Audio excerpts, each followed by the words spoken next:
এই ভর্তাটা যে এত টেস্টি হবে আমি জানতামই না। এটা আমার হাজব্যান্ড এত পছন্দ করবে আর এত টেস্টি হবে।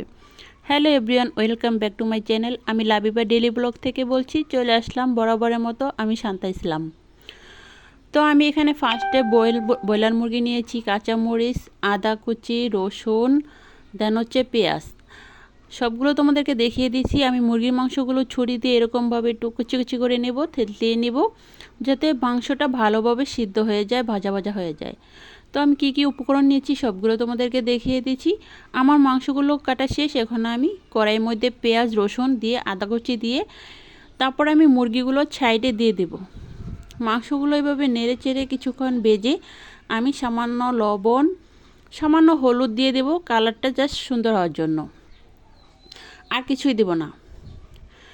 এখন কিছুক্ষণ নেড়ে চেড়ে ভাজি করে আমি এখানে সামান্য পানি দিয়ে দেব, যাতে মাংসটা সিদ্ধ হয়। আর দিয়ে দেব কটা কাঁচামরিচ। আপনারা যেরকম জাল খান সেরকম দিবেন। আমি কাঁচামরিচ দিয়েছি, সাথে শুকনো মরিচ অ্যাড করব বাটার সময়। এখন সামান্য পানি দিয়ে আমি ডেকে রেখে দিয়েছি। এই যে কিছুক্ষণ পর নেড়ে চেড়ে আমার মাংসটা ভাজা শেষ। কি সুন্দর একটি কালার এসেছে।